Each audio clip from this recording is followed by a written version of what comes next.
ចាសួស្តីថ្ងៃនេះខ្ញុំចង់មកបង្ហាញពីការស្លំជូតរបស់ខ្ញុំអញ្ចឹងដំបូងយើងយកត្រីមកលាងយើងមើលកាត់តាមទឹកវាស្អាតហើយយើងលាងតាមនោះអញ្ចឹងណាមើលលាងល្មមឲ្យស្អាតលាងពីប៊ីតាប់អញ្ចឹងទៅតែក្នុងវីដេអូនេះខ្ញុំដាក់តាមកាត់ទេអីsẽកាត់ពីពីដើមស៊ីមកណាហើយបន្ទាប់មកយើងកេះវាលាងវាអីតាមនោះទៅទៅហើយកពើអីហ្នឹងកុំបោះចោលណាលាងវាលាងមើលអីឲ្យអស់ហើយស្រង់លើកដាក់លើចានឬដាក់កញ្ច្រែងហើយនេះផលិតដែលខ្ញុំទិញមកមានប៉ុណ្ណាហើយបន្ទាប់មកក៏ឃើញស្អីស្អាតបោកផលិតអង្គុយបោកផលិតអីចឹងណាមិនស្បាប់បើមិនទៅសើខ្លួនឯងកាត់ចាំពីដល់សើឲ្យយូរពេកហើយខ្ញុំបោកផលិតហើយយើងកាត់វាកង់ទៅតាមប្រវែងដែលយើងហូមយើងដាក់ចូលធន់មួយហើយឡើយខ្ញុំបត់ហើយនេះផលិតប៉ុណ្ណឹងបន្ទាប់មកយើងយកផលិតហើយនៅលក្រៃ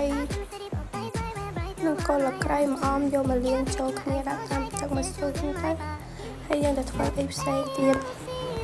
ដំបូងយើងដាក់ដាំទឹកហើយដាក់កលក្រៃហើយដាក់ប្រហុកហើយដាក់ប៊ីចេងស្ករ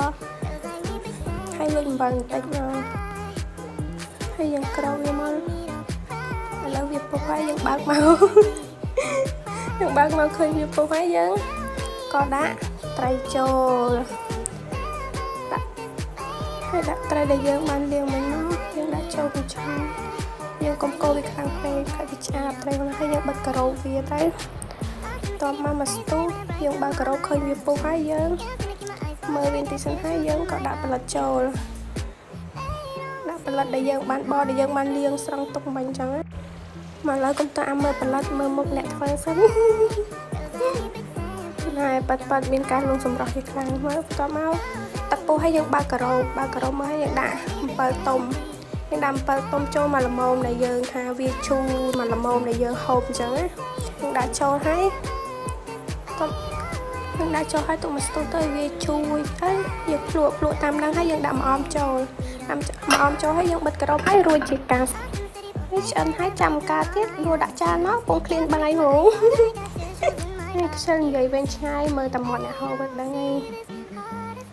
រ៉េតឲ្យ100ទៅ100មកថាខ្លួនឯងមិនសើខ្លួនឯងវាចម្លែក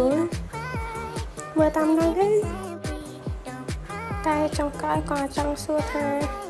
ស្លោប៉ុណ្ណឹងអីចេះស្លោប៉ុណ្ណឹងហើយយកប្តីបានហើយណែយីមែនស្បត់មកវីដេអូនេះសើចតាំងពីដំបូងរហូតដល់ចប់ហ្មងចាអញ្ចឹងវីដេអូនេះអស់ត្រឹមហ្នឹងហើយចាអញ្ចឹងបាយបាយអរគុណសូមជម្រាបសួរ